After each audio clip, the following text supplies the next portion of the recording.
برایانی بەڕێزم قەت بە گەنجی خۆتان هەڵ نەخەڵەتێن بە سەروەت و سامانتان هەڵ نەخەڵەتێن بە جوانی خۆتان هەڵ نەخەڵەتێن تەنانەت بە دینداریەکە خۆشتان هەڵ نەخەڵەتێن وا نەزانم لەبەرەوەی ئێستا دینداری عاقبەتت لەوانەیە هەروە بڕوا بەباشی چەند دینداری ترت ناسی لە کوردستانە دیندار بوو هاتە دەرەوەی انحرافی کرد ڕێی لێ تێک چوو چه خەتەریاتێکە ڕووەکاتە ئەوەی کە عاقبەتی بەو شێوەیە بڕوا برایانی بەڕێزم ئەوە وڵاتەی ئێمە ئافرەتێکی محەجەبە پیاوێکی مسلمانە هەموو مەسروفەی تیا کێشاو ئەو هەموو ئاڵتوۆی بۆ کڕی ماڵ و سەرۆت و سامانێکی زۆری دایە و هێنای بۆ ئەم وڵاتە بەڵام دوای ئافرەتەی انحرافی کرد مدەتێکی زۆر کەمی پێچوو حیجابی فڕێدا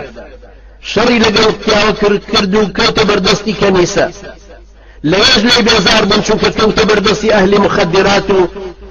سکی بوو لە نەرویجیەک سکی زۆڵ دوای سکەکەشی فڕێدا دوای ڕۆشتەوە بۆ کوردستان و ناردیانەوە ئەم عاقبەت شەڕیە لەویش خراپتر یەکێکی تر بە حیجاب و دینداریەوە هاتە ئێرە پیاوێکی مسلمان مەسروف و هەموو ژیانێکی لەگەڵا بردەسە بەڵام زۆر زۆر معجب بوو بەم حەزارەتە غەربیەوەی زانی ئەم دیکۆرە دەرەوە ئەم دیکۆرەی دەرەوەی بریتیە لە هەموو ژیان بریتیە لە هەموو نعمەتێ ئەویش انحرافی کرد و سەیری کەم خوشکانی من ئەو انحرافە گەورەیە دوای دەستی تێکەڵ کرد لەگەڵ کەسێکی تر کە خاوەن مێردیشە ئەم مێردەکەی جێڕایەوە بۆ کەسوکاری مناڵێکی هەبوو مناڵەکەی لێ سەندەوە سەیری زیانی ئەم ئافرەتەکەن برایانی بەڕێزم سبحان الله مێردەی لەدەست چوو مناڵەکەی لەدەست چوو دینی لەدەست چوو ئەوروپای لەدەست چوو سووک بوو کەسوکاری لەدەست چوو دوای خۆی سووتاند ژیانەکەشی لەدەست چوو پێغەمبەری صلی الله عليه وسلم فەرمێ هەر کەسێ بە هەر شتێک خۆی بکوژێ خوای گەورە لە قیامەتا کە زیندوویەکاتەوە هەر بەو شتە بەردەوام خۆی کوژێتەوە و دیسان زیندوویەکاتەوە خۆی پێکوژێتەوە سەیری ئەم خەسارەتمەندیە گەورەیە برایانی بەڕێزم بەڵام لە هەمان کاتە ئەبینی ئافرەتی تر سافرە بوو بێدین لە عایلەیەکی بێدین هاتۆتە دەرەوە لە ڕێی یۆنانەوە خوا هیدایەتی دا و ملتەزم بووە گەیشتۆتە ئەوروپا حیجابی کردووە شەوناژ و تاعەت و عیبادەتی خۆی بەردەوامە ڕێی ڕاستی دۆزیوەتەوە کەوتۆتە سەر خوێندنێک پلەپایەکی مەڕووقیشی بەدەستهێناوە کام عاقبەتەیان بۆ تۆ باشترە خوشکی مسلمانی من برای مسلمانی من کام عاقبەتەشیان بۆ تۆ باشترە خالد الجبير ككاتبێکی سعودیە لە کتێبەکەی قصص واقعیە نووسیوێتی باز لە دوو گەنجەکە ئەڵێ کۆمەڵە گەنجێک بە بەلەم ڕۆشتن بە هەندستان چەند کەسێکیان تایە ئەهلی خراپەکاری بوون بەڵام یەکێک لەوان ئەهلی نێژ و تاعەت و عیبادەت بوو بەردەوام بانگیەدا و ئیمامەتی بۆ ئەو خەڵکا کرد کە لەوێ بوون کە ئەوانیش دابەزین لە هەندستانە ڕۆشتن ئەم هەر لە بەلەمەکەی ئەمایەوە و یا لە جزیرەیەکی چۆڵاس لە دیمەنی کردگاری خوای پەروەردگار لەو دەستکردانەی خوای گەورە ئەکۆڵیەوە وردەبوو ڕۆژێک یەکێک لەو فاسقانەی هاوڕێیان بوو هاتەوە لای و پێی و دوتی تۆ بۆ نایە کاکە دابەزی سەرک بدە تۆ ئەم هەندستانە ببینە ئەم هەموو بازاڕە قەڵەباڵغا ما بۆ شوێنی خراپەکاری و داوێن پیسی وەرە سەیری فیل کە خەڵک چۆن بەسەر خوڕتومەکە سەرەکەوێتە سەرەوە وەرە سەیری مار کە چۆن خەڵک هەڵیەپەڕێن وەرە سەیری ئەو هەموو شتانە کە لەم بازاڕانەیە هەیە بەم شێوەیە کابرای لەگەڵ خۆی بردە بازار جارێک و دوو جار جاری سێهەم ئەڵێ کابرا بۆ خۆی چوە کۆڵانەکەەوە و دوای ئافرەتێکی ڕوت دەرکەوت لەم پیاوچاکە لەم گەنجە مسلمانە بەڵام هیچ شتێکیان قسە نەکرد پێکە و پاشان کە گەڕانەوە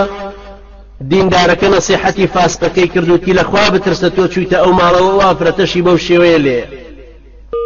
پێی تۆ ڕێگای خۆت بگرەوە حەقت چییە تۆ وەرە بازاڕەکەی ترە بینی بەڵام دوایی شەو ئەم هاتەوە سەر مێشتی ئەو دیمەنەی کە بینی بووی ڕۆژی دووەم ڕۆژی سێم دوای ورداردە لەگەڵ چوونی بۆ بازار و بۆ ئەو شوێنانە کەوتە سەردەستی ئەو کۆمەڵە فاسقە و انحرافی کرد. ئەڵێ لە کاتی گەڕانەوەیانە، طبعا ئەوڵێ ناوەکەشی بۆیە نانووسم لەبەر خانەوادەکەی، ئەڵێ لە کاتی گەڕانەوەیانە تووشی نەخۆشیەک بوو، لەو نەخۆشیە جنسیانە نەگەیشتەوە سعودیە، کۆچی دوایی کرد هەر لە بەلەمەکەیە. لەم سەرەوە بە دینداری ڕۆی، لەو سەرەوە بەو حاڵەتە فسقەوە هاتەوە، بەو شێوەیە عاقبەت شەڕ بوو. لە بەرامبەر ئەویشە هەر ئەم پیاوە سەر باسی گەنجێکی ترەکە، ئەڵێ فیشەکێکیان لە دەست دەرچوو بوو، بەری کەوتە بوو کە سوکارەکەی خێرا هاتنە سەری و ئیسعافیان بۆ هێنا، هەموو گریان بە دەوریا. لە ناو ئیسعافەکەیە بە دایک و باوکی وت سەرتان نزیک کەنەوە ماچتان کەم، بەخوا قەسەم ئەمە کۆتایی مەرجی منە، چونکە من بۆنی بەهەشتەکە. هەروەها بە تیمی نەخۆشخانەکە و ئیسعافەکەشی بە هەمان شێوە وت کە گەیشتە خەستەخانە، لێوە کۆچی دوایی کرد. دوایی لە دایک و باوکەکەیان پرسی ئەمە کوڕێکی چۆن بوو؟ وتیان لە 6 ئەعدادیە، بەڵام شەونێژی عیبادەتی لە خواترسانی هەمووی ڕێک و پێکە، نوێژەکانی هەمووی لە مزگەوتە، ئەهلی دینە. توخنی ئەم سیلاحەش نەکەوتەوە، بەڵام قەدەری خوای گەورەوایە لە تەقەی خەڵکی ترە ئەم بەرکەوتووە. ئەبەم شێوەی عاقبەت خێری ئەمیشیان لەسەر ئەو عیبادەت و تاعەتەی کە هەیە خوای گەورە بردیەوە بۆ لای خۆی بە عاقبەتێکی خێر و باش. لەبەرەوە برایانی گەنجی من، ئافرەت گومڕاتان نەکە، هەڵتان نەخەڵەتێنێ، نەکەونە داوێن پیسی، نەکەونە زیناکاری، ئەوەندە ڕەش نەبنەوە بە گوناح دوای ڕووتان نێ ڕووبکەنە خوای پەروەردگار. برایانی داعی، برایانی مسلمان، برایانی ملتەزم، ئەوانەی کە پابەندن بە دینەکەەوە زیاتر پابەند بن، ڕووتان لە خوای گەورە بێ، مەغرور نەبن بۆ تاعەت و عیبادەتەی ئەیکەن، هۆشتان لەوە بێ کە عاقبەتتان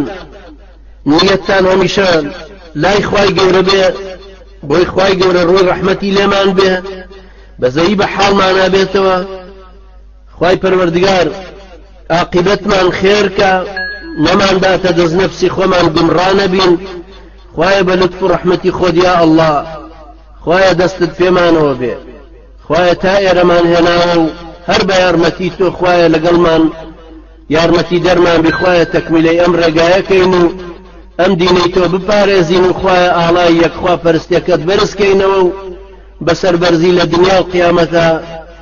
ڕسوورمان کە یا ئەڵڵا، خوایە بمان خەیتە ڕیزی ئەو کەسانەوەی کە تۆیان خۆشویستووە و دینەکەی تۆیان خۆشویستووە، خوایە بمان خەیتە ڕیزی ئەو کەسانەی کە گەنجێتیان بۆ دینەکەی تۆ سەرف کردووە و خوایە ئێستاش ئەوەی کە پێیان ماوە لەبەر خاتری تۆ مستەقیمن پابەندن بە دینەکەەوە تۆ بەیان کردووە، ڕازگەڕاونەتەوە، خوایە بمان خەرە ڕیزی ئەو کەسانە